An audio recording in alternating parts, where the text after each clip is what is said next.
Sir, आजपासून 12वी बोर्डची परीक्षा सुरू झालेली आहे आणि यासाठी प्रत्येक केंद्रांवर CCTV कॅमेरा लावण्यात आले. या संदर्भात सविस्तर कसं नियोजन आहे त्याचं?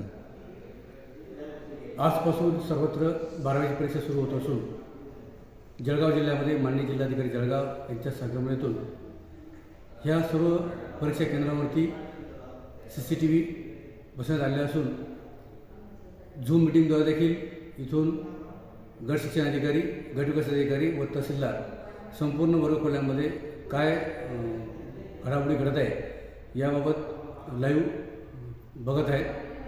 कुठेही काही अप्रिय घटना जसे आल्यास त्या अनुषंगाने तिथे उपस्थित बैठे पथक, नियुक्त केलेले भरारी पथके व पोलीस अधिकारी यांना देखील व्यवस्थित करण्यात येणार आहे. संपूर्ण राज्यभरात माननीय मुख्यमंत्री महोदयांच्या सूचनेप्रमाणे कॉपीमुक्त अभियान राबवण्यात येत असून जळगाव जिल्ह्यात देखील आपण सर्वजण ही संकल्पना यशस्वी करूया.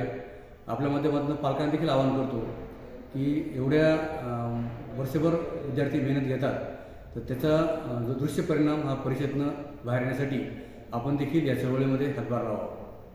कोकणा तालुक्यात आज एकूण 7 केंद्रांवरती तसेच 124 वर्गखोल्यांमध्ये 12वी परीक्षेचा इंग्रजीचा पेपर होत आहे. या संपूर्ण परीक्षेसाठी यंत्रणा सज्ज असून कोणतीही अडचण विद्यार्थी किंवा पालकांना नाही या दृष्टीने योग्य ती खबरदारी घेत आहोत.